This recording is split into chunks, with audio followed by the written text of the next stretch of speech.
Oh, fuck.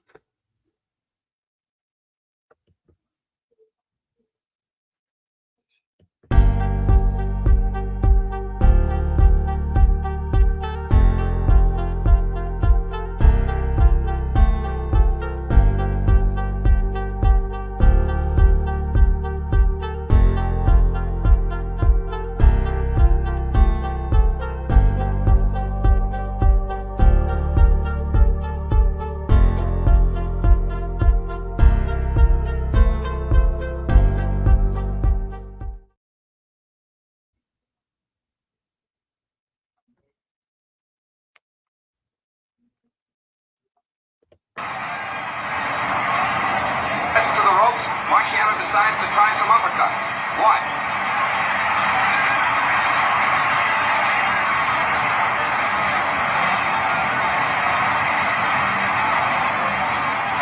Roland, still plenty game, will punch off the ropes and counter with his own right.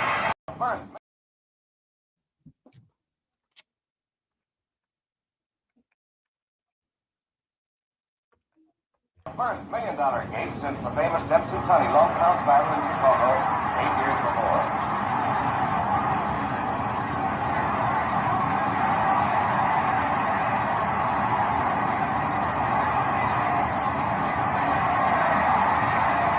Everyone's stunned by the fury of Lewis's attack.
What's happening, my people?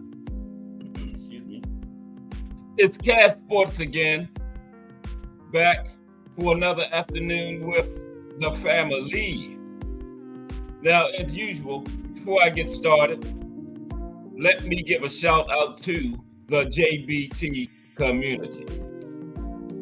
It's just boxing talk. We're a group of people who just love to talk boxing. And we're always looking for others to join us. And you don't have to have a podcast.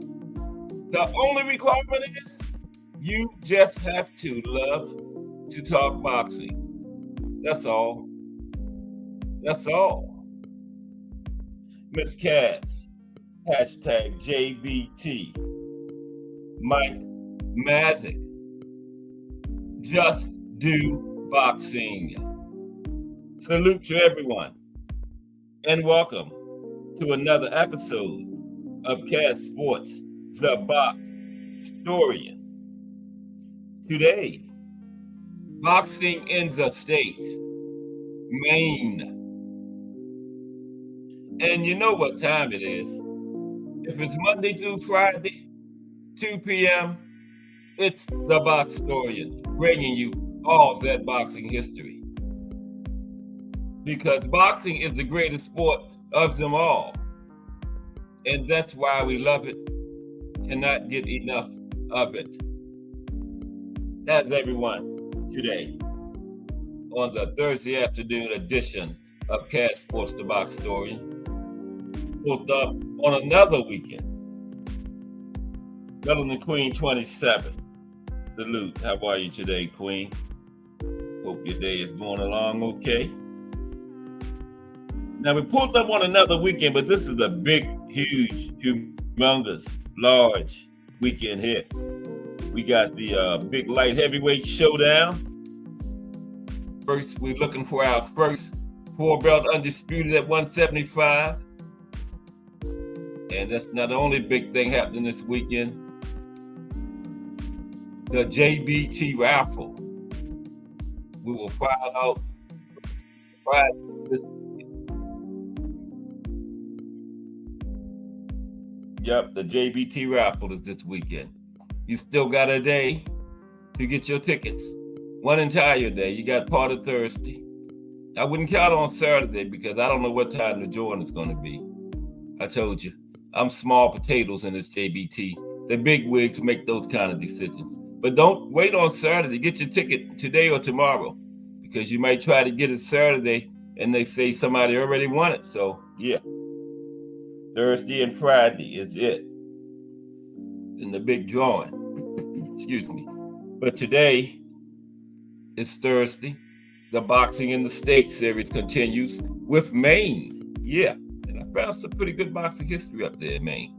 A few boxers from Maine. You know, that's where the Phantom Punch fight was at. We're going to cover that today. Ali Liston too. Where Liston went down, but nobody saw the punch. You know, the people in the front row didn't see it, and they right in the front row. And guess who else didn't see it? Ali and Liston didn't even see the punch. Liston just went down. But we're going to cover that today because that was in Maine. And that's what we're talking about, boxing in the States. You know, we're going all the way through the alphabet. We're past halfway now. It always halfway. So we're at Maine. And we're going to talk about pretty good boxing history up there, other than the Ali Liston fight. That's embedded in their history because that was a big thing to come there. And that was the very low attendance for that fight, you know, because I think it had a lot to do with Ali. That was the first fight where he was Muhammad Ali. You know, he had officially changed his name to Muhammad Ali, and they didn't agree with the Muslims at that time was looked at like kind of like a militant group. And I guess that's why the attendance was so low, because a lot of people didn't agree with a Muslim being the heavyweight champion and all that stuff, you know. Just like when we got the first black heavyweight champion back in the 20s, around that period, they didn't agree with that. So now we got this Muslim. And plus, he had a big mouth on him, you know. So they definitely did not agree with that. So very low attendance for that fight. Might be the lowest attendance for a heavyweight championship fight ever. Something like that, yeah. But we're going to cover it a little later during the show today. Boxing in the States. Tomorrow, we're going to close off this week of boxing history with the profile as usual. Harry Grab, legendary fighter from the 20s. But from middleweight all the way to heavyweight. So he will be tomorrow. Harry Grab. Yep. Bruce Gas, boxing, jazz, and more in the building. Bruce Gas said his father was at the fight. All he listened to up there in Maine? Yeah. Bruce Gas's father was at the fight, man. Wow. So Bruce, he probably didn't see the Phantom Punch either. You know? Yeah, nobody at the fight saw the punch. You know, they call it the Phantom Punch. But Bruce Gas's father was there. Yep. That was in Maine. You know, the subject of today, boxing in the States, Maine. Yep. And a few other things. I got a couple boxers from Maine. To salute Bruce Gas. And some other things that happened up there concerning boxing. But yeah, we got the big light heavyweight showdown this weekend. Who will win it? Better be Ab or Bivol? This is the first 4-belt undisputed at light heavyweight. This weekend, we will have one. Well, if it's not a draw, I don't think so. I heard yesterday that Bivol is going in favored. Wow. The money is on Bivol. But I don't know. I was going for Bivol, but man, I'm wavering because I've been watching Better Be Ab the last couple of days, man. He knows how to cut the ring off. A young fighter trying to learn how to cut the ring off, or just watch some Better Be Ab film. He can make it very small in there for you, you know, corner you. And then when he put those hands on you, ease your hand. And he can box too.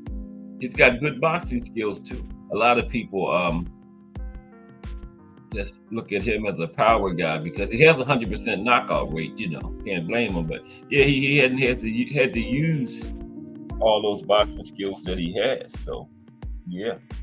But the good thing about it is Saturday, because we talk about so many of these matchups that we could get, and a lot of times we don't get them, but we're getting this one. Ricky Ali Sheik. This is Riyadh season. Good card too. Very good card. The young female fighter, Sky Nicholson. I forgot where she was from. He's from overseas. She's on the card. I think is I forgot Jaya Pattaya. I believe he's on it too. Yeah. He's been on a couple of Riyadh seasons so far. We're gonna get started another 5 or 10 minutes. Yeah, Jai has been on a couple of them. And been on a few Bivol undercards. Jai Pattaya, right at cruiserweight, he would be a good matchup for some of those light heavyweights, like these two, Bivol Better Be Ab or Benavidez, Morrell. And we're getting that one next year. Yep, those two guys are going to get in there and see who the best is. I think it's early next year. Yep. So good fights coming up. 2023 started off. The Spire Boxing, we've been getting it in 2024, picked right up. It looked like with Benavidez and Morrell fighting early 2025 is going to pick right back up where 2024 is going to leave off at. That will be a whammy to start the year off with, man, those two. Yep. Yeah, great card. You know, the headliner, Bivol and Better Be Ab. Undisputed light heavyweight. I think the co-main is Harry O'Wardley versus Fraser Clark. That's for the British heavyweight title. Jai Pattaya and Jack Massey. Apataya's cruiserweight. Chris Eubank Jr. back in the ring. I can't pronounce the name of the guy he's fighting. And then Sky Nicholson versus Raymond Chapman. Sky has a title too, WBC featherweight. That's the one Amanda Serrano dropped. Because she was kind of calling out Amanda, but she wasn't ready for that smoke. She wouldn't. I don't think she could have beat Amanda right now. No. And then Ben Whitaker back in the reincarnation of the drunken master, Ben Whitaker. You know, he wants to do pirouettes and 360s and all kind of stuff in the ring. But he's fighting Liam Cameron. 10 rounds. They're light heavyweights. That's a great card, man. Mm-hmm. And we got like 4 or 5 cards this week. I don't think we had one on Friday of this week. Yeah, because the last couple of Fridays, remember, we had fights, but not this week. Okay, but we got one coming from Japan. That's Don Shinga. He's putting his junior flyweight title up. That's 12th coming from Japan. And then Sunday. No, still Saturday. We got one from Newark, New Jersey. Emmanuel Rodriguez and Khalid Tawachi. Yep. From Newark, New Jersey. Mm-hmm. This is Shakira's hometown. Then they got October 13th, which is Sunday, from Japan. Mm-hmm. The Monsters brother, Takuma. I did not know when he lost his title, but they don't have him with a title anymore. I think he had like the WBA or something at 118, but he doesn't have it anymore. Wow. And then, excuse me, Monday, October 14th, another card. So what is that? 1, 2, 3, 4, 5. That's 5, right? 4. 2 Saturday, 1 Sunday, and 1 Monday. Junto Nakatani. Wow. He's putting his WBC bantamweight title. A lot of people were talking about him and Monster possibility. Good card too. Hosai Tanaka got a couple title fights on there. Tanaka's putting his WBA junior bantamweight. So yeah, we got a weekend full of fights, and then we're gonna start on Monday with a card. Wow. Crazy boxing coming up. You get a little lull next weekend. Nothing too fantastic, but it's boxing. I think the next big thing is Jack Catterall and Regis. That's October 26th. Yeah. Jack Catterall and Regis is the next big thing. We can keep our eye on the big heavyweight showdown that's coming back again. We're in Usyk. Oh, we got the rematch between Conceição and Ochaki too. That's in November. Yeah. This time, Conceição has the title. Raymond Muratalla on that card. That's the top rank. Always got some good young fighters. When you get the Bob Fathers cards, you know. Al Booker. What's up, Al Booker? In the building. Salute. I was just talking about the schedule, what we got coming up, you know, and just talking about this big week. We got, you know, the big light heavyweight showdown and the JBT raffle on the same day. That's huge, man. So get y'all tickets, man. I know y'all could use Apple 10th generation iPad or those Kaneki Bear headphones and an air fryer. Okay. 3 first place prizes. And, you know, if you get the block of 25, one person can get all of them, can get all 3 of them.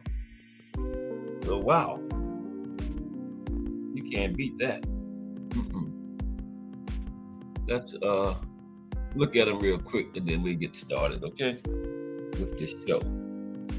Boxing in the States. Maine this week. We're getting on up in there. We're past halfway now. Told you it'd be 2025 by the time we get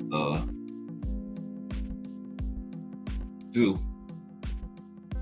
Then we're gonna have boxing around the world. We're gonna go to each country and look at the history. Some of the best fighters from all the countries around the world. So yeah. We're gonna go from boxing in the States to boxing around the world. Let's look at these prizes first so we can get started.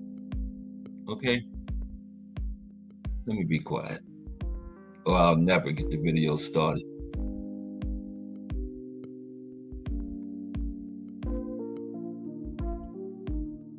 is a new 10th generation iPad with a liquid retina display which shows off beautiful color and has plenty of power for all your handheld computing needs. Great for work, play, or just movies on the go. How much is it to enter, you ask? Just $10. Or you can catch the deal with 3 entries for just $25. It's easy to enter. Just cash app your entries to $JBT Network 1. That's $JBT Network 1. Our second item is a set of Konichi Bear Bluetooth noise canceling headphones. Great for gaming, movies, or travel. As the second prize in this great raffle, our third item is a Ninja brand air fryer. Great for all your air frying needs. Cooking healthy with the JBT. So send your entries via Cash App to JBT Network 1. That's JBT Network 1. $10 each or 3 for $25. Put raffle on the comment line and you are entered.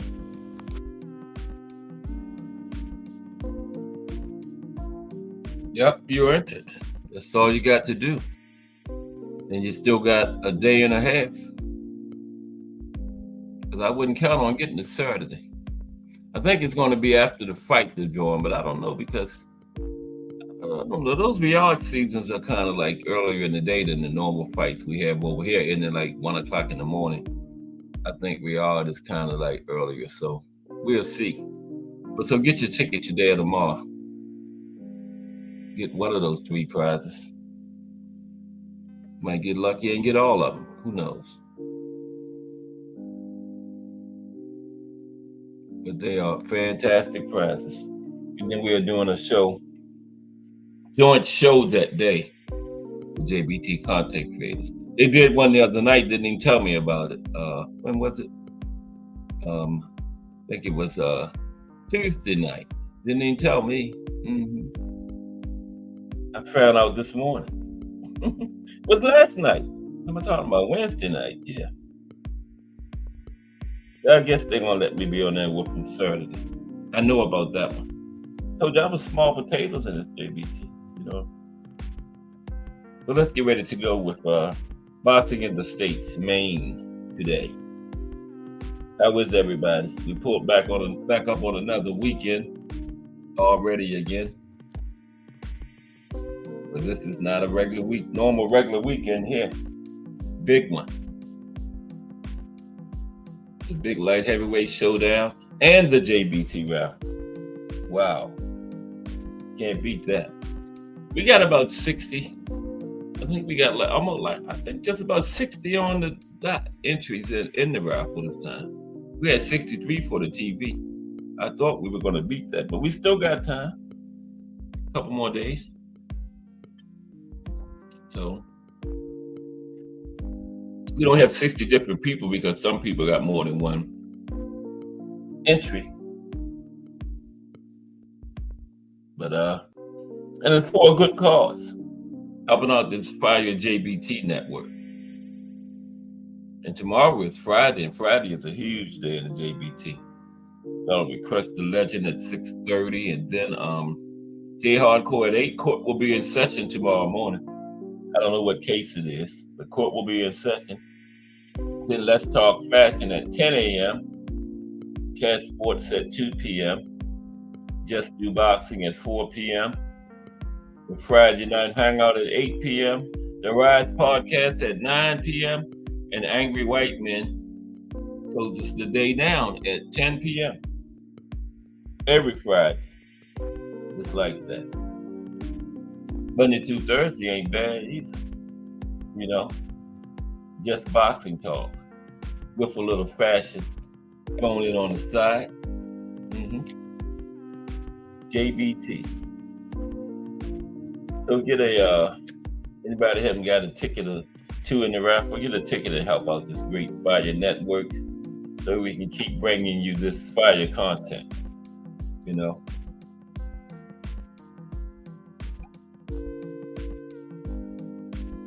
And let's get ready. Boxing in the States, Maine this week. What's after Maine, by the way? Let me see. Is it Maryland? Coming up on my state soon. You know, Sugar Ray Leonard. Well, he was born in North Carolina, but you know, his boxing career was out in Maryland. So yeah, that's how you do that. Just like Sugar Ray Robinson was born in Georgia. I think I did him when we did Georgia, but we can do Sugar Ray for Georgia, New York, and Michigan. You know, because he was in all those places, born in Georgia, New York, Michigan. The Sugar Ray Leonard will be Maryland. Yeah. I'm gonna see what's next week, and then we're gonna move on and get started. Don't forget Harry Greb tomorrow. Legendary Hall of Fame career from the 20s. Might have went up into the early 30s, but yeah. I think he fought from middleweight to heavyweight, but his best work was done at middleweight. Yeah, Maryland is next.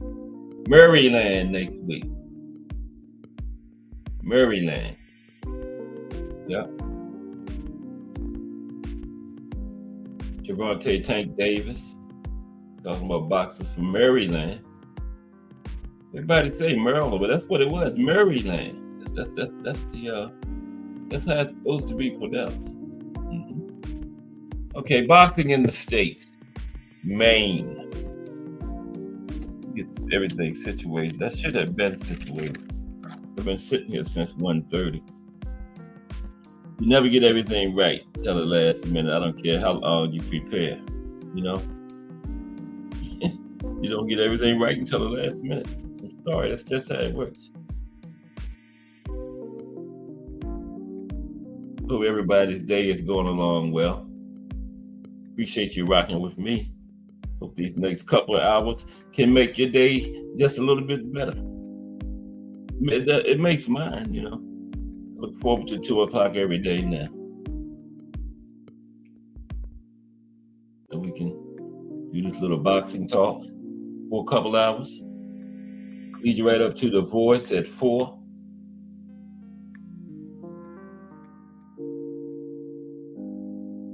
No, he got some good stuff for us over there. 4 p.m. every day. Just do boxing. Okay, let me see if that's enough. Did I put enough words in? Yes, I did.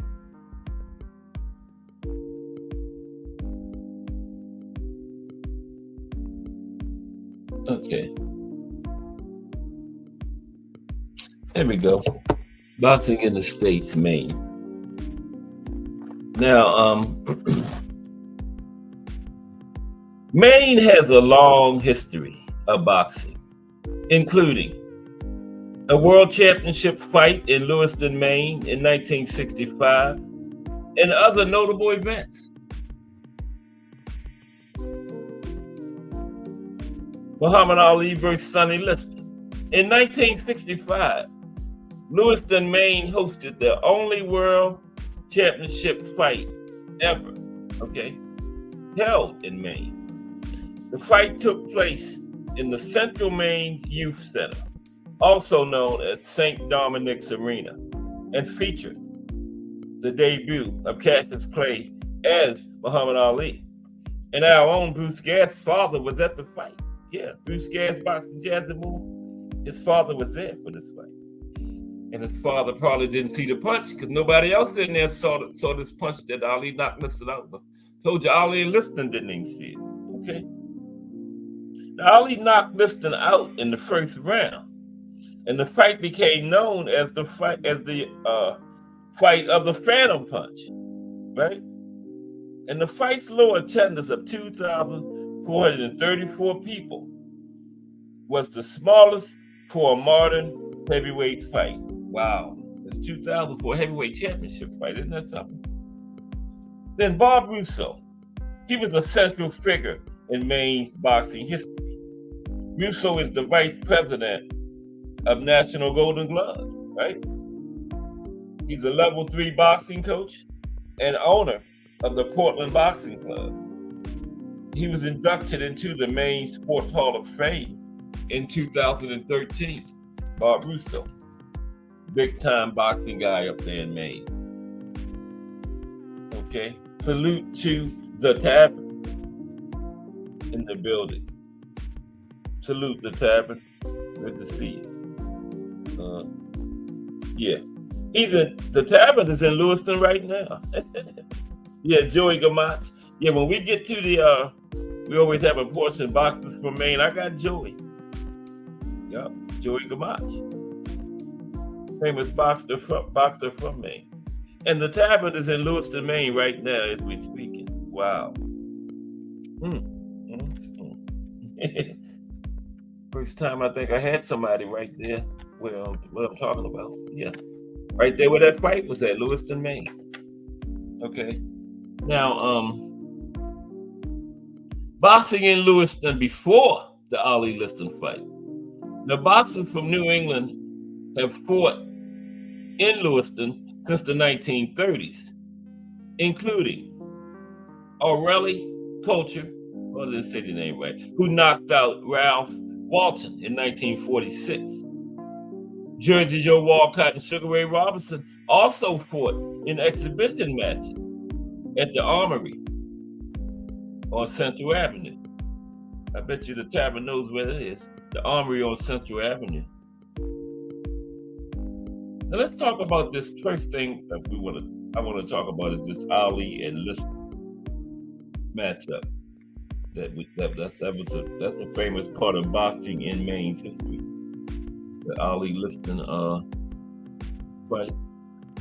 Let's talk about that first. Ali's iconic knockout of Sonny Liston. Yeah. But then that's something. The Tavern is in Lewiston right now. Okay. I gotta be on my P's and Q's because the Tavern gonna correct me. Man. Excuse me for a minute.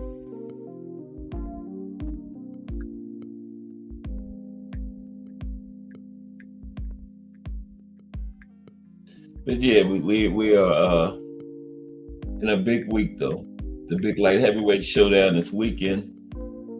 The JBT raffle. So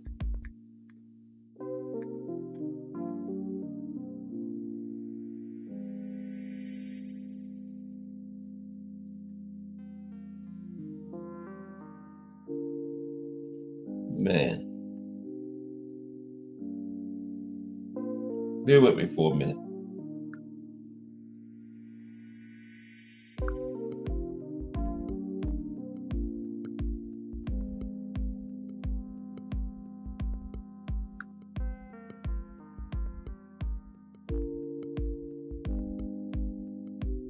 Okay, here we go. We're going to talk about Ali and Liston first. Yeah, Portland Expo had Friday night fights. Hurricane Hurrick. Bob Russo. Yeah, oh, yeah, the Tavern knows Bob Russo. Yeah. That's what he's talking about, Bob. Mm-hmm. Yeah, he sure did.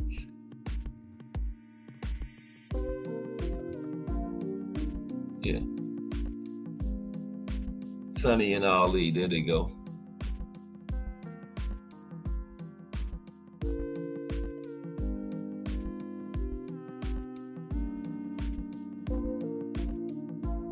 Seem a little better. Okay, here we go.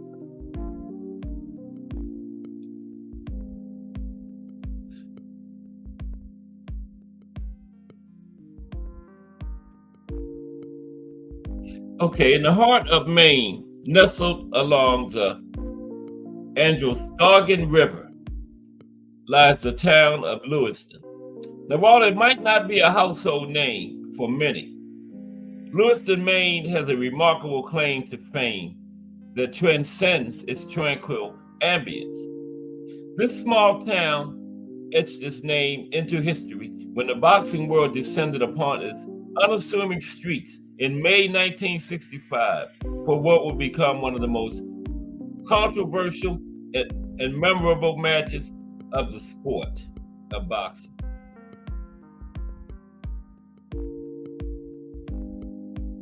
Cassius Clay, he became Muhammad Ali in Lewiston.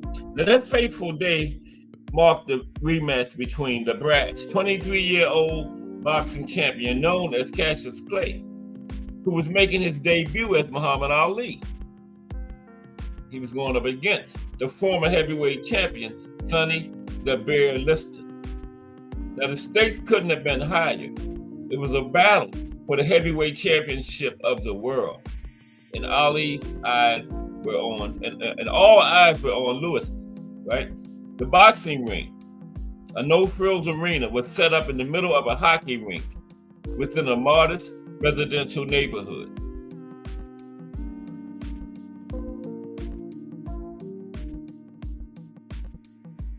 Yeah, that's what I was saying, Bruce. He will fact check me. Now, the boxing arena, the boxing ring was set up in the middle of a hockey rink within a modest residential neighborhood. Originally built by a parish in 1958 for high school hockey games, this unassuming venue would soon become the epicenter of the boxing world. Now, the rematch was expected to bring glory and fame to Lewiston, but instead, it became known locally as the fiasco or the debacle. The fight's official ticketed attendance was a mere 2,434, the lowest for a heavyweight title fight in modern history. But the total crowd was estimated to be over 4,000, including fans who scored free tickets, media and reporters, and those who managed to slip in thanks to the lax security in place. Okay?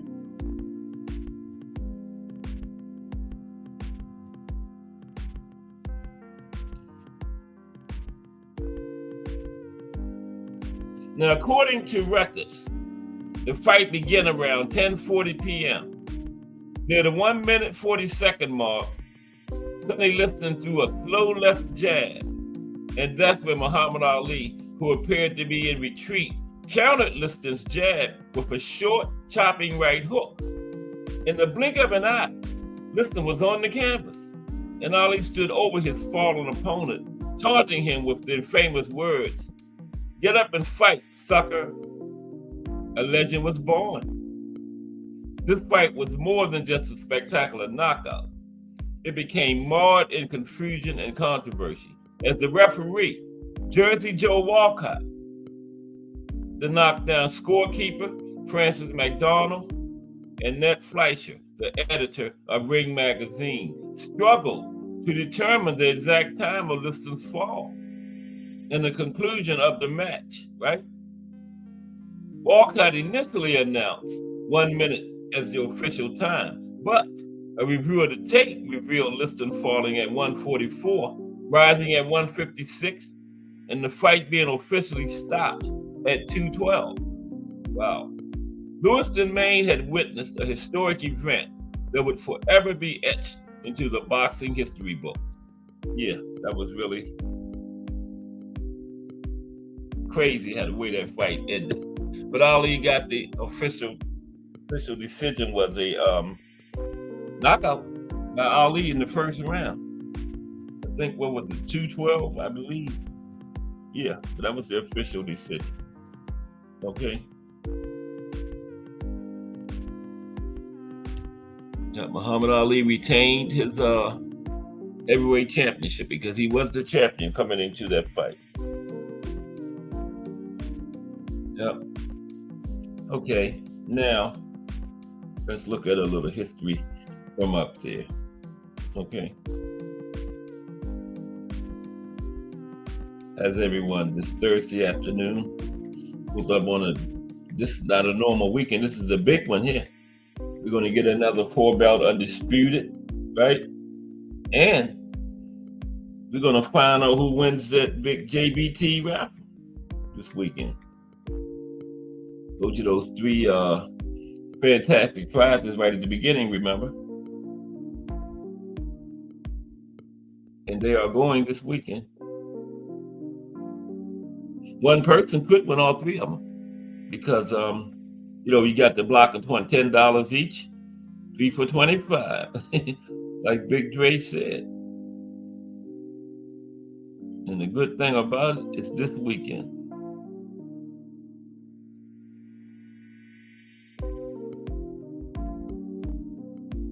Okay, let me see. Is that where I want to be at? Nope, that's not where I want to be at.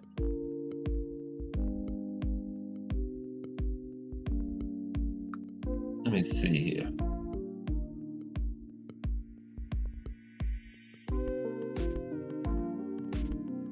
Okay, y'all got to bear with me. We're going to get it.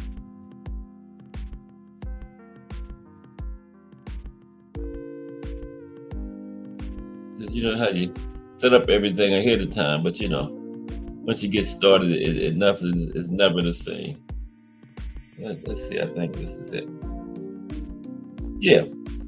The tavern was just talking about Hurricane Harry. Remember? Yeah, this is it. Here we go.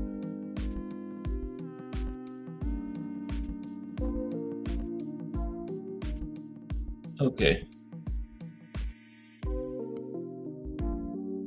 Now,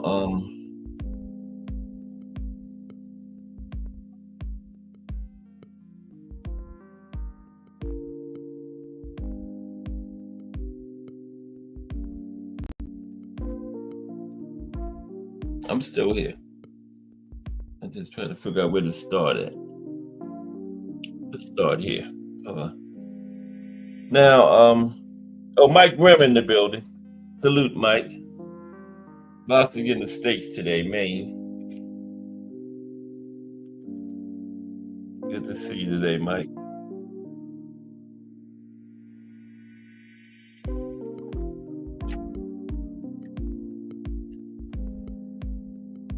Now, boxing in Portland, Maine, roared back to life in the first half of the 20th century. The popularity of live local fights took a hit in the 1950s when the Friday night fights on TV kept fans glued to their sets at home. But by the end of the next decade, Portland was one of the best boxing cities in the world. Every Thursday night, thousands of locals packed the Portland Exposition building on Park Avenue to cheer on homegrown heroes like Pete Riccatelli and Gene Hurricane Hurd in matchups against fighters from other parts of New England, as well as New York, Jersey, and Philly. Okay? Now, this analogy is not so far-fetched in that the existence of boxing in Portland has rested on the shoulders of only one or two people over the last 50 years. When legendary promoter Sam Silverman died in the mid-1970s, the weekly fights he put on at the Expo died with him, and the sport sputtered along for a decade and a half. In 1992, a former glove boy at the Expo ring named Bobby Russo started the Portland Boxing Club. He's almost single-handedly kept the sport alive in Portland ever since. Now, the threats to boxing viability in Portland these days are numerous and imposing. They include the popularity of mixed martial arts, aka ultimate fighting, the growing public consciousness and concern about sports-related brain injuries, and those old foes that never quit punching entertainment and economics. Now, Russo, a barrel-chested man of 62 with a downturned graying mustache, has groomed some of the boxers he's coached to become trainers. But at present, there's no heir apparent, no one with anything close to his experience and connections to take over the club and his team of amateurs and budding pros. Whether the sport will survive for another decade in Portland is an open question. Wait a minute. Okay. Yeah. But one thing for sure, you can't count it out. Now,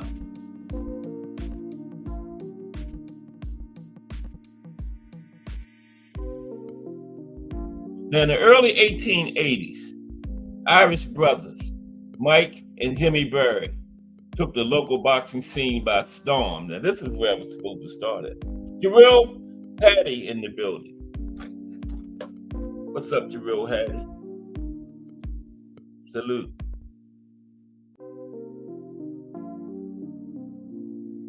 Put glasses in it for. Okay. Now, in the early 1880s, Irish brothers Mike and Jimmy Berry took the local boxing scene by storm. Jimmy eventually became the lightweight champion of Maine. Mike opened a saloon on Center Street near Goreham's Corner, the epicenter of Portland's Irish community, where the Brian Boru Public House now stands. Among the fighters who trained in the ring he built behind the pub were brothers Bartley, Wildy Murphy, and Martin Giller Murphy, who also hailed from County Galway. Wildy Murphy's famous fight in Presumpscot Park against Kid Wallace from Montreal lasted for over an hour. Boxing matches in those days could stretch for over 70 rounds. Yeah, we had no 15 rounds, or didn't even have a limit 3-minute rounds, okay? You fought until the round lasted until somebody went down, and then if you came back and told them off, the fight continued, okay? Didn't have no 15-round limit on it, just fought until somebody couldn't continue. Though in those days, fights could stretch for over 70 rounds, ending only when one fighter lost consciousness or both were too weak to lift their dukes, okay? Now, another character was Thomas Honest Tom O'Neill. O'Neill joined the Union Army at age 14 and went on to become a bar owner and boxing promoter in Portland. He befriended John L. Sullivan, the Boston Strong Boy, the last heavyweight champion of the bare knuckle era and the first heavyweight champion of glove boxing. Sullivan, who was nearly as famous for his boozing as he was for his boxing, used to knock him back at O'Neill's saloon on Center Street when he came through town. In 1897, O'Neill had to bail Sullivan out of jail after the drunken champ beat up a handsome cab driver, okay, in Bitterfoot over a perceived slight. In the early 1900s, a fighter named Bartley Connolly became a local legend. Born in St. Paul, Minnesota, to parents from Galway, Connolly grew up in Goreham's Corner. He fought all over New England in the entire United States, and he participated in several boxing tours of Ireland and England. A typical purse he won in those days was the then sum of $750. Okay, that was a typical purse, $750.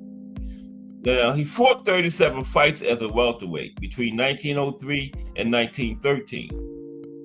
And his record was 11 wins, 12 losses, 14 draws.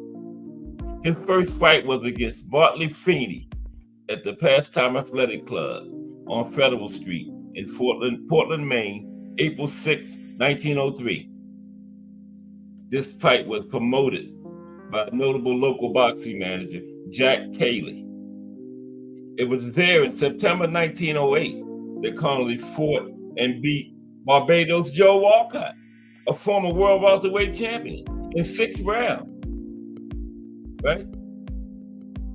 Granted, Walcott, who'd accidentally shot himself in the hand 4 years prior to that, was not the same fighter who'd earned the fearsome nickname the Barbados Demon, okay? But he still beat him. In March of the following year, Connolly went up against the South African fighter, Andrew Jepson, at the prestigious National Sporting Club in London. The Portland Daily Advertiser declared that Connolly was showing great class in England. It was certainly a big feather in his cap when he secured a fight before the National Club, which is one of the biggest organizations of its kind in the world. Now, the first of 3 boxing fatalities in Maine took place during this era. When Terry Martin gave his opponent, Jack McKenzie, such a mauling during a fight in Portland in 1906 that McKenzie died of his injuries. But Martin was acquitted of any wrongdoing. Now, among the lengthy list of celebrity Portland pugilists of the time was John Kid Donahue, a Maine flyweight champion who owned and operated Donahue's restaurant on Free Street with his brother Tom. The Donahue brothers sold alcohol on the sly during Prohibition and were once escorted out of the establishment by federal agents to the cheers of a crowd that had gathered to support the kid and his sibling. Okay?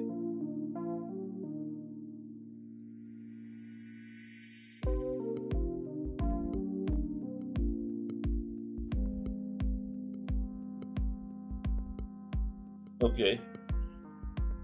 Bruno's Tavern, best Italian restaurant in Maine. The Portland Boxing Club is right behind the restaurant. Okay. Now, the Portland Expo opened in 1915 and was the premier spot for local boxing for the next 6 decades. Luminaries like Jack Dempsey and Gene Tunney made appearances there in the 1920s and 30s. Guy Gannett, publisher of the Portland Press Herald, was a big boxing fan and a friend of Tunney's, who spent summers in Maine. Tunney was a frequent guest on Gannett's radio station, WGAN, in the late 1930s. The link between boxing and newspapering was formally forged during this period. The Golden Gloves tournament, brainchild of Chicago Tribune sports editor Arch Ward, began in the 1920s and spread nationwide, supported by daily city papers. To a worrisome extent, their fates are still intertwined. And the most prominent Portland-born boxer of the World War II era was Coleman Patrick, Coley Welch. Yeah, I had him in the boxers from Portland, but might not have to cover that because we're covering all of them right now. Yeah, Coley Welch, most prominent Portland boxer born in the World War II era. The Fighting Iceman, okay? Welch started training in a casket factory on West Street that doubled as a gym. Before his first pro fight at the Expo in May of 1936, okay? And went on to fight throughout New England until 1949. He was the New England middleweight champ for 6 years until his loss to the famous, guess who? Jake LaMotta on St. Patrick's Day in 1944 at the Boston Garden. Okay, boxing matchups with D Free. Hashtag TWTDC in the building. What's up, D Free? Today is boxing in the States, Maine. And we got the Tavern in the chat. He's standing in Lewiston, Maine right now as we speak. So, he hasn't fact-checked me too bad yet, so let's be doing decent so far. Okay, but salute D Free. And salute to the Tavern too. Appreciate you. Yeah, he lost to Jake LaMotta. Lost the title to Jake LaMotta, right? On St. Patrick's Day, 1944, at the Boston Garden. This was Welch, one of the big names came out of Maine boxing. I had him in the portion boxes from Maine. Okay. Now Welch operated a bar on Brackett Street in the West End after he retired from the sport and later moved to Las Vegas, where he found work as a security guard at Caesar's Palace and frequented Vegas gyms, dispensing wisdom to young boxers. Welch's remarkable record was 105 wins, 24 losses, and 6 draws, with 51 victories by knockout. Okay, Not bad at all. The Iceman, right? Yeah, he called himself the Iceman, like George Gervin, the Iceman. But this was Coley Welsh, okay, from Portland, Maine. Coley Welsh. Now, okay, yeah. Now, another notable local fighter of that period was West Ender Dick Redmond, who won the welterweight title at the Golden Gloves in 1948 and fought professionally at the Expo in the early 50s. A member of the Maine Baseball Hall of Fame, Redmond is the compiler of the Maine Boxing Records book, 1922 to 2000, an invaluable source for aficionados. Yep. The Maine Boxing Records book, 1922 to 2000. But the time to know about that. Now, attendance at local boxing events declined during the 1950s in tandem with the rise of televised fights, right? Start being on television, it's a no-brainer. The live attendance is going to go down, right? That's what happened. Yeah. Attendance declined during the 50s, right in tandem with the rise of televised fights, like the wildly popular Gillette Friday night fights. But Portland was lucky, okay? They were within the orbit of legendary Boston-based promoter Sam Silverman. In the 1960s, Silverman put Portland on the boxing map, okay? Now, Silverman was a man of many monikers. He was known as Subway Sam because he used the city's subway system to shuttle from one arena to another. Boxing magazine The Ring recalled Suitcase Sam because he kept a suitcase filled with cash in the trunk of his car. Okay, he was called Sad Sam because he never stopped complaining, and Unsinkable Sam because in a career spanning nearly 4 decades, 12,000 fights, many court battles, and at least 2 attempts on his life, Silverman stayed above the water, right? So they called him Unsinkable Sam. Yeah. Unsinkable Sam. Now, Unsinkable Sam grew up swinging his fists in East Cambridge, the son of Jewish Russian immigrants, but soon transitioned from boxing to fight promotion. His claim to national fame was his promotion of Rocky Marciano's early fights. But this rotund, cigar-chopping character was revered regionally for having kept boxing alive in New England, as the New York Times noted in his chit. The weekly matches Silverman presented at the Expo from 1966 to 1975 were the hottest ticket in town. Portland was just nuts about boxing at that time, said Gary Libby, an attorney who attended the fight with his father. Ball-up columnist, tackle box, Billy Kelly recalled sneaking into the Expo with his pals in junior high. They were in awe of local boxers like Riccatelli, McAfoley, I think the type had mentioned him, McAfoley, Hurricane Herrick, and Leo DiFiore. Now, the drama in the ring that night was all we talk about the entire week afterward, Kelly said. Yep. Now, looking at photos of those fights today, Russo, whose uncle George Russo was chairman of the Maine Boxing Commission, said he can still smell the smoke from all the cigarettes and cigars mixed with the scents of popcorn and hot dogs. It was brutal, Russo said, of the air in the arena, right? But the atmosphere was electric, and Silverman really knew how to put on a show.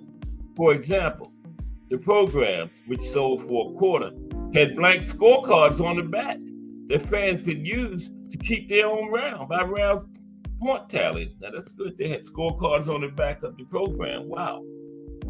And by reading the ringside report by Jerry St. Amand a fella could impress his gal with inside knowledge about every fighter on the card. And the middle spread could often double as the poster, suitable for hanging on in a locker or on a barbershop wall. Right?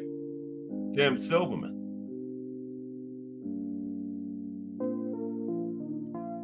Okay. Then we come into Hurricane Harry. Okay.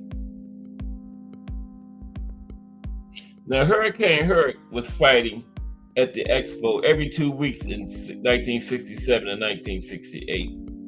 A punishing schedule that's unheard of in boxing these days.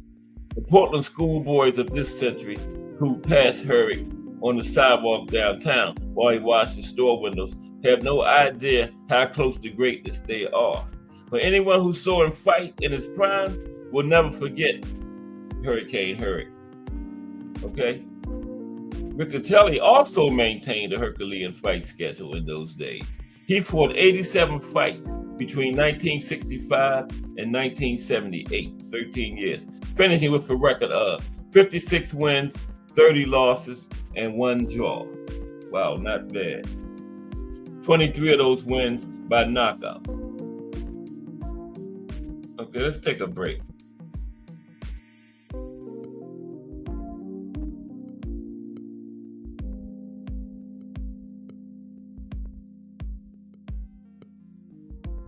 Let's take a break real quick, and because this raffle is Saturday, and you can win some fantastic prizes. Take a look at them real quick, okay? Just listen to these prizes. You can win. Our spokesperson, Big Dre, gonna tell you about them.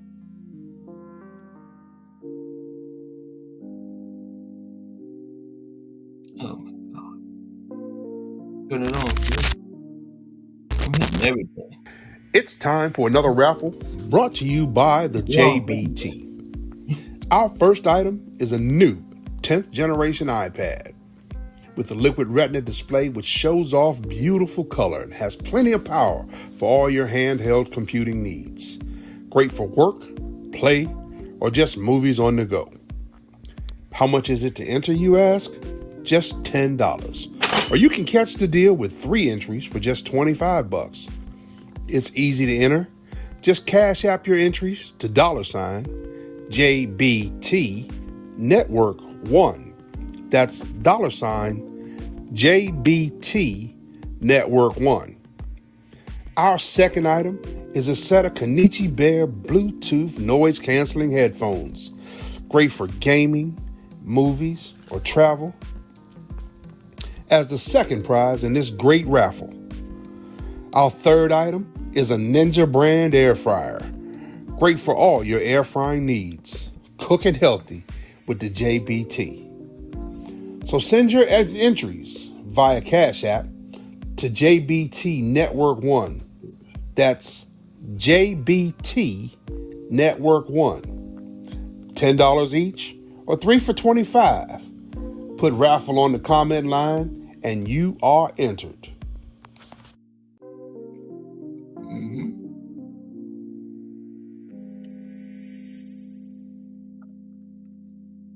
Yep, you're entered. Okay, now let's talk about this Portland Boxing Club. Okay, the guy that runs it is a dear friend of the tavern. Now, the Portland Boxing Club occupies a crumbling whitewashed brick building in a vacant lot near Morrow's Corner, behind the old school Italian restaurant Bruno's. Tavern was talking about a little while ago, remember? Behind the restaurant. Now, its towering brick smokestack dates back to the early 1900s, when the warehouse was used to kiln dry lumber. Just Skip Neal, a trainer who's been Russo's right-hand man since they opened the gym, okay? Now, the walls inside are plastered with posters, photos, and press accounts of local and national champions. On a recent evening, it was about a dozen boxers. This is this guy. Well, let's skip over that. but you might see a dozen boxers from middle school to middle age, black, white, brown, male, female, jumping rope, hitting the bags, and practicing punches in front of a full-length mirror. In the center of the room is an 18 by 18 foot ring. There's a small weight room in back and a desk up front where gym business is conducted, okay? The club also has a small office on Woodford Street where Russo works during the day. Underground rap blares on the sound system, the beats mixing with the main manic rhythm of speed bags and the steady thwack of rope on concrete. Now, the glory days of the Silverman era are not coming back. So Russo always knew he'd have to do things differently. You cannot replicate something that was done 30, 40, 50 years ago, he said. It's a different world. Actually, it's a different world today than it was yesterday. The way that it's going, it's ridiculous, and he's right. After Sam, one of the problems was there was no real grassroots program like we have here. Amateurs that graduated to pros, he continued. We always have good amateurs in the pipeline. The reason we have good success is because we've got the fighters, we have the local fighters, and that's what sells tickets. Early on, I did just the little amateur shows that would do 500 people, Russo recalled, but you couldn't get in. We always liked that. That was a phenomenon people say. You can't get in the place, even though it was a small place. Now, shows during the club's first decade were held inside its gym. It was a very cool venue. It was like a club thing. Just the ring lights would be on. 275 chairs, the rest would stand. One night we had 563 people in here, which was ridiculous. You couldn't even move. Every square inch was taken. To get to the ring, you had to go sideways through the crowd. That's the way to do it. I'd much rather sell out than to have a place half empty. Now, as interest and attendance grew, the club moved its fights to the nearby Stevens Avenue Armory and to the Expo, where the 6 shows the club has presented there have packed the place like the old days. A promoter from Connecticut who's been struggling to put on successful events attended a recent show at the Expo and told Russo he'd never seen anything like it.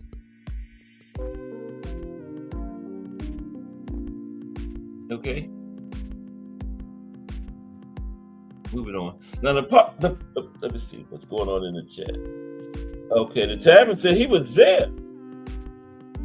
The tavern said he was there. You talking about the one we was just talking about, the tavern? Oh, wow. I appreciate you, tavern. The tavern says I'm doing okay. And he's from Maine and knows some of these people we talking about. A good friend of Russo, that the one that owns the Portland Boxing Club. Wow, that's crazy. I'm gonna drop the link in a little while, Tavern.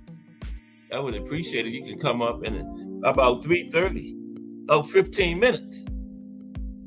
Okay, the link will be in there. Now, the Portland Boxing Club's team, a group of about a dozen amateurs and 46 pros, is Russo's first and really only priority. There's good money to be made providing personal training to people who approach boxing as a fun way to work out. Yeah. Yeah, some people just, they're not interested in being a boxer, but they want to do the type of training that boxers do, just to keep in shape. Good way to work out. Yeah. Russo says, we get a lot of people that want personal training, and it's a good score. I did it somewhat. You can get $50 an hour, but I found that by the time my fighters come in, I was burnt mentally, not necessarily physically. There's only so much you have to give, and quite frankly, it's just so frustrating to work with someone that can't do anything. Yeah, that would be frustrating. you used to working with professional boxers, and you just got this person, that would be frustrating. Yeah. Oh, okay. You're working the time, and okay. We still appreciate you though. Appreciate all your your input today. First time I actually been doing it, one of the states, and somebody that's actually been there and know the people to be in the chat. So that's invaluable there, man. Yeah. Now, as the executive director of New England Golden Gloves and a member of the tournament's national board, Russo travels a lot and has seen scores of local boxing programs. Not every club is as scrupulous as his. He says, I could have, if I was a club like I'm thinking of, without naming them, 50 people on the team, he said, but I really make it a tough standard because for one thing, it's a dangerous sport. And my kids, by the time that they fight, they are well schooled and they usually win a lot because they're good before I let them in. I don't let any of them even spar until they're pretty good. So to get on the team is kind of an accomplishment because the standard is high. Russo said just getting on his team is an accomplishment because he got high standards, right? He don't even let his kids spar until he makes sure they are ready. Now that standard extends to team members, personal conduct as well. The club's motto is making champions and good citizens. Making champions and good citizens. That's a hell of a motto, okay? Making champions and good citizens. It's not just about the sport. It's about life too. Yeah. And the basis of that is respect. Making champions and good citizens, and the basis of that is respect. Okay. Now, part of what makes this is Russo talking again. He says, part of what makes amateur boxing especially popular and acceptable is the type of kids that we deal with. A lot of kids have troubled backgrounds. They don't have a father. They come from broken homes. And this is where they learn respect. That's what is demanded here. If you're not going to be respectful and you're not going to do what you're supposed to do, then you're no longer welcome here. But over 25 years, there's only been like 3 or 4 people that I said you got to leave. There's a couple of kids right now that are just not doing the right thing. And they're very talented. But I said, you know what? I don't want to see you for 30 days. You want to come back in 30 days and try it again and apologize. We'll let you back in. Now, Letty is an inspiring example of the Portland Boxing Club's ability to change and even save lives. She might be one of our greatest success stories, Russo said, of the club's first female boxer. She was a homeless person. She was on the streets since she was 13 years old, did everything in the world wrong: drugs, alcohol, couch surfing, abuse, sexual abuse, everything. And she met a guy, and the guy was coming here. And she started coming here and never left. She became a 2-time national champion. Okay? That's with hard work, respect, being in the right place, with the right people. That's key. She could have went somewhere else and never made it. Ended up right back on the street, but she went to that boxing club under Russo. He was at the right place in a good program. In 2014, director Sharon Paul Brucey made a short documentary about Letty, titled Liz, about this young lady we was just talking about. That's part of the 2015 online New England Film Festival and can be viewed on the festival's website. I'm gonna have to check that out. Yeah.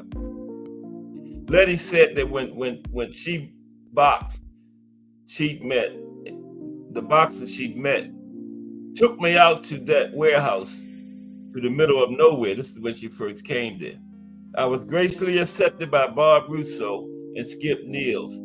He really took me under his wing. God bless them for recognizing that I did belong there. The training and opportunity to compete and build self-esteem were only part of what the club provided. Okay, proceeds from a bingo game Russo ran out of the back of Bruno's paid for her to attend school and become a professional hairstylist. Wow. Not only he trained them to be boxers, he helped them get careers. Man, that is huge. That is huge. Yeah. The club's next big success story could be 19-year-old welterweight Neil Castro. Now, the son of a troubled single mother, Castro's unstable childhood ill-prepared him for the demands of life as an adult. Someone like him, if he wasn't here, he'd be in jail. There's no question about it, said Russo, because he doesn't know how to work. He doesn't know how to even apply for a job. But the coach added, when you come from a background like his, you also have a street toughness. He's really not afraid of anything, so that helps. Yep. Very interesting. Portland Boxing Club run by Bob Russo. Okay, now to be sure, not every boxer comes to the club from a place of poverty and neglect, but boxing remains a poor man's sport. This is not hockey. It's not gymnastics. There's no money, said Russo. The kids don't have money. So the yuppie type people that come in here just want to hit the bag. They pay dues. The rest of the people, it's the honor system. If you're working, you can pay. If you're not, you don't pay. The club's monthly gym fee is a paltry $25. Revenue from dues probably pays the light bill, Russo said.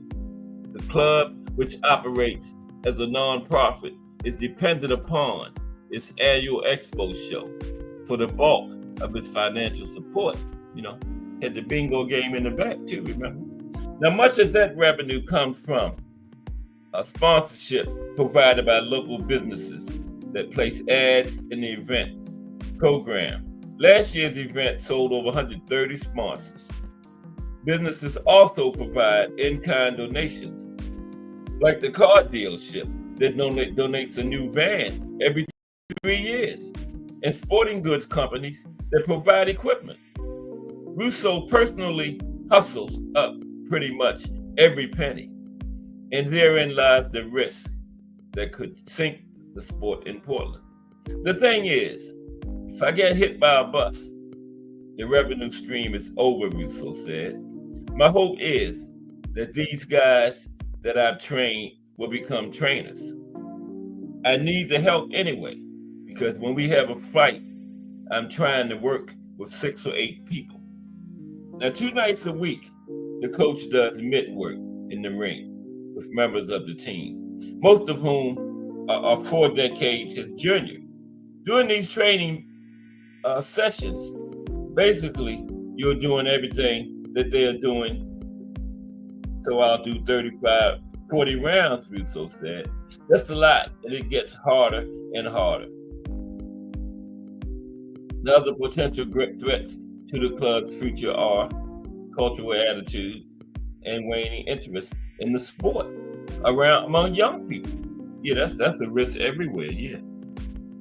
And the risk of brain injury is definitely an issue, said Russo, though he noted that amazingly, amateur boxing is one of the safest sports, in part because amateurs wear protective headgear and box relatively infrequently.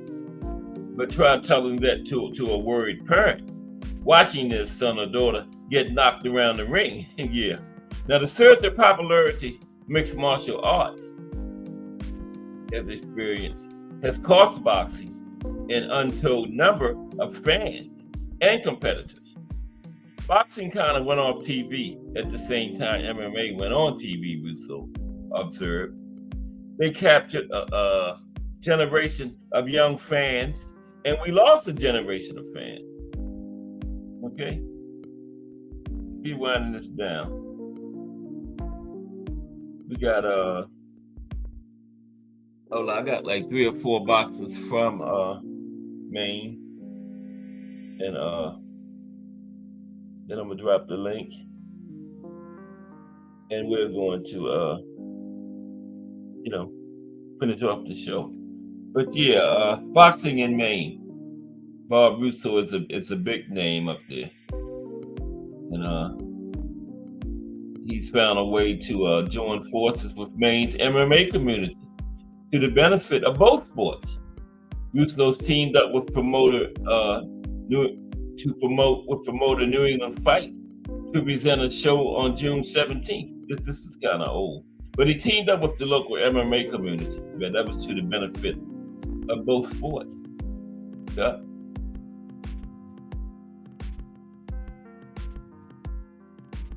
Okay, we got a couple boxes from Maine. And got this other guy named, what was his name? He was a pretty interesting, he was a heavyweight boxer. Let's talk about him real quick. Okay. Let's talk about him real quick.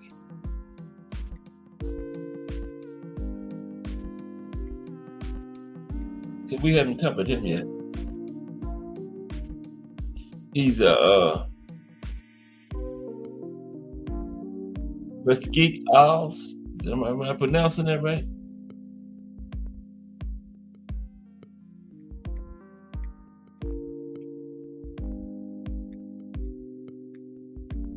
Get this up. Oh, there it is right there. Okay. Okay. He's a heavyweight boxing champion. Gil Bunny Williams. Now, during the early 1940s, the fight game was very popular in Maine, especially in northern Maine. Now, Presque Isle, let me put it in the chat because I don't know if I'm pronouncing that right. You know how I do. When I get a pronunciation I can't pronounce, I put it in the chat. Y'all can know what I'm talking about. Presque.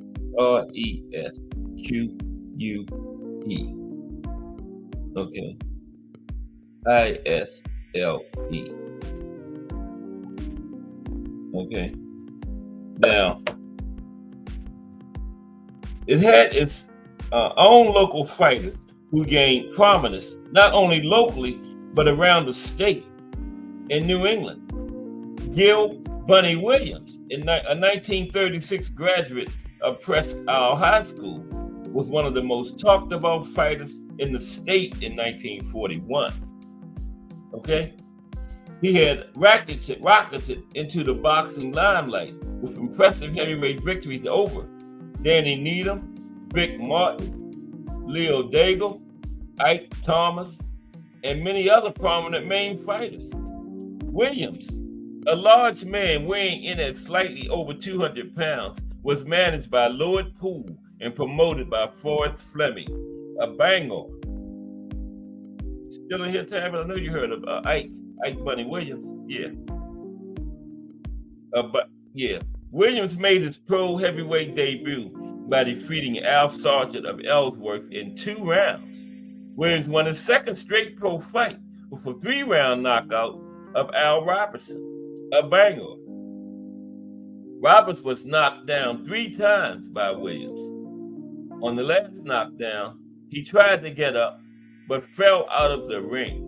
Wow, tried to get up, but he fell out of the ring. Everybody hit the, well, I appreciate you subscribing to the tab. Okay, yeah, there we go. Closer to Canada than Lewiston, Maine. Okay, got you. Yeah, that's closer to Canada. Okay. Now, on September 2nd, 1941, Williams stopped Salem Thomas of Waterville in the 5th round. This set up a rematch between the two fighters.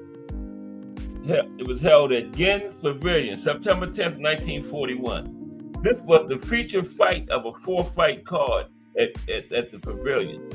Interest in Williams' fighting ability had picked up tremendously as he had battered his opponents to the canvas in short order. His trainer, Lloyd Poole, had been coaching Williams in the Jack Dempsey style of fighting, with hard, short jabs and no stalling. Okay, Jack was kind of fast too. Yeah, Jack Dempsey. Now, 800 boxing fans jammed Jen's pavilion. Many others were turned away to see the pride of Aristook gain his fourth straight win. In the third round, Williams unleashed a smashing left hook that sent Thomas sprawling to the canvas, where he was counted out by referee Dunk McDonald of Bangor. Thanks to Williams' boxing was experiencing a comeback in the potato capital. Then Williams' fifth fight was held October 2nd at the Opera House, right? Still in the same place, Presque Isle, where he took on Lionel Daigle, the top heavyweight from the St. John Valley. Now, Williams and Daigle battled to a 6-round draw in front of 700 fans. And at this time, it was getting difficult to line up fighters for Williams, since the Army had taken so many young men into the service, right? And he was not quite ready for the best of the heavyweights, but he was better than the average fighter. And he was considered a great prospect who was tough and a hard puncher. Now, several scheduled fights were canceled as a result of injury to some of the fighters and for a lack of available facilities in Presque Isle. Now, in early November, Williams did defeat Jerry Martin, a St. Francis prospect. This fight was in Bangor. Now, early in the fourth round, Williams nailed Martin with a jolting right to the chin. Okay? Got him with a jolting right to the chin, followed by rights and left to the head, sending him down for the count. Sent them out of there. Okay? Now, some Maine sports writers touted Williams as Maine's heavyweight champion. He was Maine's bid for the New England heavyweight title, and the big fighters searched Maine in vain for opponents in his weight class. Now, Williams was scheduled to fight Al Roberts of Bangor December 17th in Caribou's Rudy Theater. The fight was later canceled when Roberts came up with a sore right fist. Yeah, Roberts might have been scared to get in there with Williams. I don't know. Williams sounded kind of dangerous, man. In late December of 1941, Rox Young, Maine's boxing commissioner, declared Gil Bunny Williams Maine's heavyweight champion. This would be the highlight of the young fighter's career, and he went on to defend this crown against the best fighters in Maine and New Hampshire. In 1942, Williams was still having difficulty finding fighters to step into the ring with him. He had been improving immensely as a fighter, and it was believed he had a good chance of moving up the fight ladder. In January 1942, Maine's heavyweight champion knocked out Louis Flowers of New York in the third round of this scheduled 6-round fight held at the Exposition Building in Portland. Remember, we just talked about the Exhibition Building in Portland, remember? That's where this fight was at. Second round knockout. Now, Williams had Flowers in trouble in the second round, or third, and early in the third, landed a terrific right to Flowers' jaw, bouncing him off the ropes and into the canvas, where it was counted out. Third round stopping, okay? And Flowers had trained with several leading contenders and was rated a promising boxer throughout New England. He couldn't deal with Williams, though. Williams also defeated Armand Roy, I heard of him, the New Hampshire heavyweight champion. Williams broke his right hand in the second round, but went on to gain the decision over the versatile Roy. Austin Goodwin, sports editor of the Portland Sunday Telegram, wrote about the Maine heavyweight champion. The sturdy Presque Isle potato farmer, Gilbert Williams, has all the natural assets to make him a top-notch heavyweight, according to experts who have watched him in action. The 200-pound youngster is perfectly built with broad shoulders, fine chest, small waist, and racehorse legs. And best of all, he has guts. Okay? And he also indicated that Williams would benefit from some schooling on the final technique of fighting. Come on, the man ain't even got 10 fights yet. Come on now. Don't hate.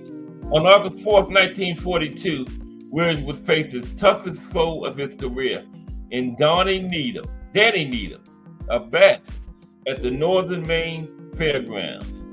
The 205-pound champion successfully defended his title when he won a 10-round decision over Needham before a record crowd of 1,500 people.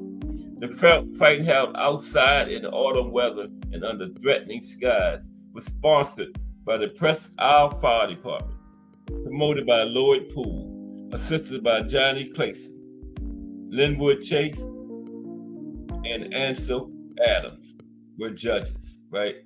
And Doug McDonald refereed the fight. Williams went into service February 1943, and he served until 1946. Now, following his discharge, he returned to the ring, right?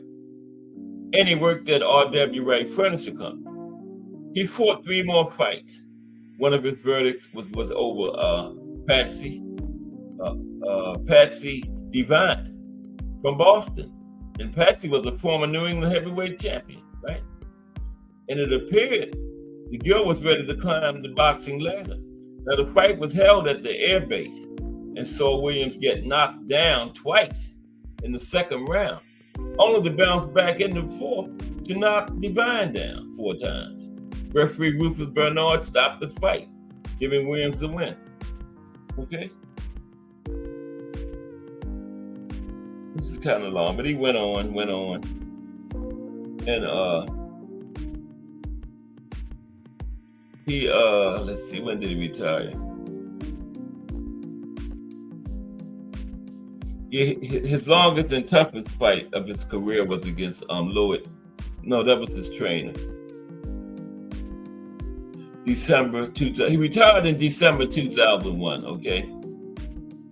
And he said he entered boxing because his father was a great boxing fan and would listen to fights on the radio. He and trainer Lloyd Poole talked him into fighting. His father and Lloyd Poole, right? That's how he first got into it. And the high point of his career was winning the state heavyweight championship, which was the longest and toughest fight of his career when he won that title. He also won the Silver Glove program, sponsored by the Bangor, Maine Daily News. Gil Bunny Williams is still in great physical condition and enjoys bowling several times a week. Yep, Gil Bunny Williams. I just thought that was a little interesting story. And we also got this fighter from Maine by the name of Michael Daly from Bangor, Maine, right? Michael Daly. Okay.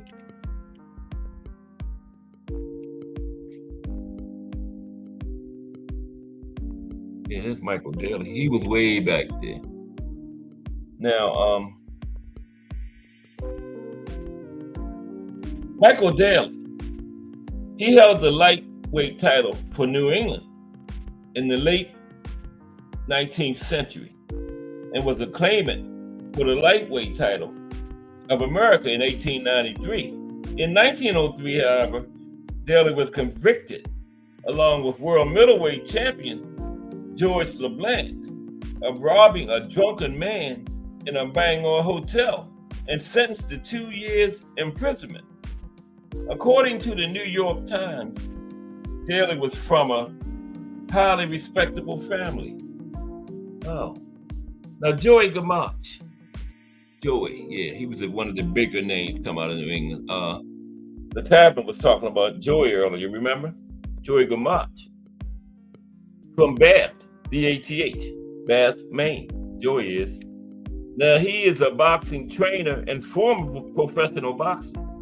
He's the second boxer from Maine to capture a world boxing title, as he won the WBA super featherweight title in 1991 and the WBA lightweight title in 1992. He retired with a record of 55 wins, just 4 losses, 38 knockouts. Okay.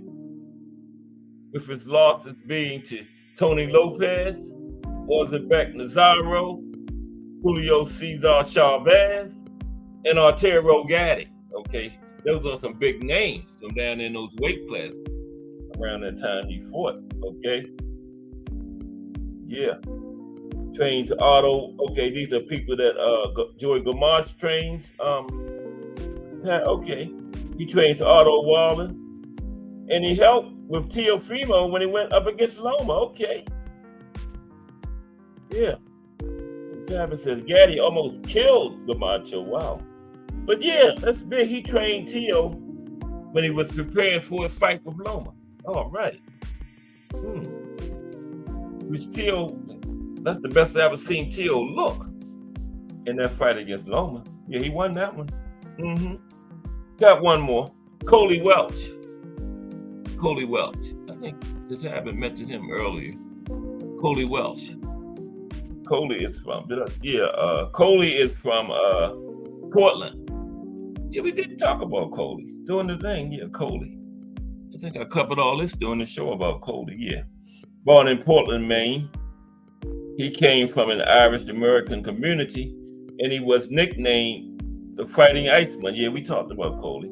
Now, he made his amateur debut on May 21st, 1936 at age 17. And he fought primarily at the Portland Exposition Building. During his early years, in 1941, the Ring magazine ranked him number 3 among middleweights. And he was a member of the U.S. Coast Guard during World War II and returned to boxing in 1943. On St. Patrick's Day 1944, which was March 17th, Welch fought Jake LaMotta. We talked about this. Yeah, Jake LaMotta in front of 10,000 fans at the Boston Garden. The fight ended with a unanimous decision by Jake. Yep. Now, his final fight, Coley's final fight, was on April 5th, 1949. And he ended his career with 109 wins, 26 losses, and 6 draws, right? 141 fights. And he won 51 of them by knockout. Yeah. Boxing in the States, Maine today. And I appreciate the tavern was a big help. You know, had a guy actually from Maine and very knowledgeable in Maine boxing was in the chat today. That was a huge. I wish I could get somebody like that every week from the state I'm doing. A knowledgeable person like the tavern, like Maryland next week. Could get somebody from Maryland, you know, be in here helping me along like that. Man, I appreciate your tavern because your input was very helpful today, man. Very helpful. I appreciate that 1,000%. It really helped me make it a good show. Yes. Yeah, he says, the tavern says Gamat switched up, had the game plan versus Loma. All right. Yeah, that was a good game plan. Yeah. That's the best I ever seen Teo look, man. Me personally, was in that fight right there against Lomachenko. Yeah. He pulled it out, man. He's hung in there. Loma started coming on strong. Teo kept it cool, you know, and just kept fighting. A lot of fighters, you know, the legendary Lomachenko started coming on strong late, you know, with a panic. But Teo kept his cool and came back and won that 12th round big, remember? Yeah, because Loma really, that 11th round, Loma dominated, man. I said, uh-oh. But that 12th round, Teo bounced back, man, and won it, you know. That was huge. It was a good fight. Joey Gamache had the game plan. Yeah. Yeah. Oh, yeah, you was right there when you first came in. The tab said when he first tuned in, he could have touched the place. Ali and listening for that. Yeah, he did say he was in Lewiston right there doing the show. Ain't that something? Teo versus Josh Taylor. Yeah, that was a good one too, Jamil. Yeah, I forgot about that one. Yeah, that was a good one too. Yeah. But I would go by saying Loma was Josh. Josh wasn't Josh then. Loma was still Loma. You know what I mean? I say Loma was the better competition than Josh when T.O. fought him than when T.O. fought Josh. You know what I'm saying? But it was a good performance. It was a good performance. But I think Loma was a tougher test because Josh, yeah. But yeah, it was a tough. Josh was a champion. Wasn't Josh? Didn't Josh have the title when T.O. fought him? Yeah, that's where T.O. took his title from Josh. But yeah, he was a champion. T.O. beat him, so yeah. Both of those were good performances. Yeah, both of those were very good performances. I'm gonna put the link in. We got like 15 minutes or so. But yeah, Jarrell, you're right. Loma and Josh Taylor were good performances. Yeah. Yeah, Josh was champ. But I say, yeah, for Jarrell, he said Josh Taylor was the one best he's seen. Yeah, I'm gonna stick with Loma, but they were both very good performances for T.O. Not like that. T.O. in either one of those fights would have destroyed George Kambosos. That was not the T.O. that fought George Kambosos. The T.O. that fought Loma or the T.O. that fought Josh Taylor would have absolutely destroyed George Kambosos. Probably would have stopped him. But that T.O. didn't show up that night, you know? Yeah. You know, Jarrell, that T.O. these are the ones we talking about, Loma and Josh Taylor. George Kambosos wouldn't even belong in the same ring with that T.O. Febo. But yeah. And he said he was sick or something. Remember when he fought Josh Taylor? It was supposed to have been something wrong. I forgot what it was. It was something pretty serious, too. I don't know how anybody could fight through that. But yeah. But yeah, that T.O., man, George Kambosos would have probably got stopped. It probably would have been T.O. and Devin for undisputed, not no George Kambosos. Right here in the United States, they would have fought.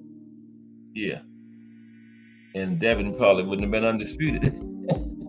I would have picked T.O. in that. The T.O. that fought against Josh Taylor or Loma, I would pick him over Devin. That T.O., yeah. And Ryan Garcia. Yeah. That one of the top fighters out there. But maybe he can get that back. Who knows? His last fight. Who was T.O. last fight? What's his name? Steve Claggett. Yeah. They said Steve was ranked number 15, and then magically, when he signed with T.O., he wound up in the top 10. Yeah. But that was his last one. Yeah. Don't forget the debate, y'all. We got Claggett. Cast Sports against VVO Boxing TV Monday. Floyd Mayweather versus Thomas Hearns. I got Thomas Hearns, of course. I'm gonna go over there on the man's own channel and cook him, man. Thomas Hearns got a 5-inch height advantage and a 6-inch reach advantage over Floyd Mayweather. You know how Floyd would be in there counting punches? He's not gonna have 2 minutes to count because Floyd is not gonna be in range to hit Hearns when he's in range to get hit by Hearns, though, right? You know? As far as resume, I could just go off the 4 Kings fights. Like I said yesterday, you know, you got guys on Hearns' resume still talking about his legendary today, with guys on Floyd's retired in the last 5-10 years forgotten about, man. Get out of here. Yeah, but that's Monday at 8 p.m. on BVO Boxing TV. Okay? Yeah. He had bumped his head challenging the Boxtorian to a debate, man. Come on. Yeah. Yeah, I got the Hitman, the Tavern, against Floyd Mayweather, right? And then we got a question, signature fight. Which one do I pick? Signature fight. Roberto Duran, Sugar Ray 1, Hagler. I think I'll pick Hagler. 3-round fight of the year, head round of the year. What fight that Floyd got gonna beat that? Any of those. Okay? And then resume. I meant the four kings. I haven't even got to Pepino Cuevas, Wilfred Benitez, Iran Barkley. BVO, you cooked already. He might back out. I got him having somebody in his place. Watch. Because D Free can debate good. He gonna pull a move like that and have D Free in his place or something. Watch. He say, "Oh, I'm sick. D Free, can you debate for me?" But it's all jokes aside. It's Monday. It's gonna be fun. Help his channel out, man. So yeah, come support Monday at 8 p.m. I'm gonna need my people over there with me. So I can tell him, look, BVO, you got Cat Sports people in the chat tonight to watch him cook you. But yeah, that's Monday at 8 p.m. But if you ain't doing nothing, come watch it. It'll be fun. You know, BVO is a very knowledgeable boxing person. Okay? But up against Cat Sports, the box story, it'd be like taking candy from a little baby. But I appreciate everybody rocking with me today. You know, tomorrow is they always do the profile on Friday. It's the life and career of Harry Grant. Jerry Hattie says he's the best at using reach besides Floyd. Yeah, Jerome, but he got 6 inches on Floyd. You know, Floyd gonna be in range for that one of the best jabs ever, and pound for pound, one of the most powerful right hands ever. But Hearns gonna be out of his range, and Hearns was good at managing distance, good feet, good boxing, power, everything. Floyd didn't have that power that the Hitman got. You know, I got a series on Monday called Fantasy Matchups Monday, where I take a fighter and put him up against 15 or 20 fighters from different areas. And when I did Floyd, guess what? He had double-digit losses against fighters from other eras. Floyd was undefeated in his era, okay? But against fighters from other eras, Floyd had double-digit losses, like 12 or something. Got stopped a couple times, okay? If Hitman fought in Floyd's era, he would be undefeated too. Okay, be like 80-0, however many fights he had. Yeah. Floyd fought back then, the Four Kings era, he would not have that old. I think Floyd knows that himself. He wouldn't admit it, but he knows that himself. He would not fought in the welterweight division in the 80s and have no O. No way. He would have several losses. He had to go up against Roberto Duran, Hearns, Sugar Ray, Pepino Cuevas, Wilfred Benitez. All of them might have had to fight the prior because Floyd came through junior welterweight. Might have had to go up against the Hawk. I got all of them beaten. All of them beating Floyd. Yeah. You know, and then debating, you know, you got the delivery means something, but not as long as you got the facts. That's the main thing. As long as you got the facts, it don't matter how you deliver them. You know, as long as you got the facts on your side. And I got them on my side, man. You know, that Hearns jab was legendary. And with a 6.5-inch reach advantage, what is Floyd going to do? But I'm not giving up no more of my game plan. Stop by Monday at 8 p.m. to see it, man. You got Hitman catching Floyd, but I don't know if Floyd got the best defense. That's a good point, Jamil, in boxing history. Good defense. Yeah. But he ain't going to be able to score. You know? Hearns is going to get to him. You know? Hearns is going to walk him down and lay hands on Floyd. And that's going to be the problem right there, Jarrell. Floyd is going to spend too much of the fight on defense. That's why he's not going to win. He's going to be on the back foot the entire fight. You know? Hearns outboxed the great Sugar Ray Leonard twice. 2 times. Okay? Twice. And Sugar Ray Leonard was way better than Floyd Mayweather, just as fast and everything. Hearns just got caught. Now, BVO going to try to use that Hearns got caught. But guess what? In Floyd's era, when he got caught in the 13th round, he already, the fight was over. He already beat Floyd a round ago. So, took Sugar Ray 13 rounds to catch him. So that won't work. But yeah, you are right. There's BBO right there. I'm just talking about you, man. Oh, you listen to my game. Let me stop. BBO over there taking notes and stuff. Let me stop. So how you doing, BBO? How you doing, sir? Yeah, I know. Yeah, man, I'm scared. Damn.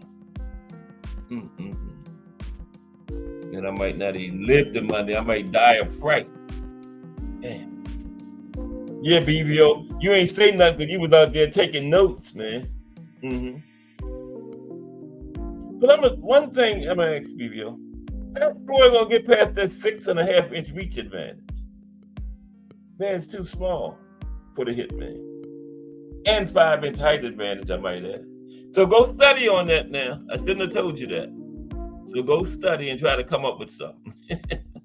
But salute to BBO Boxing TV, man. Come over Monday, help his channel out and support.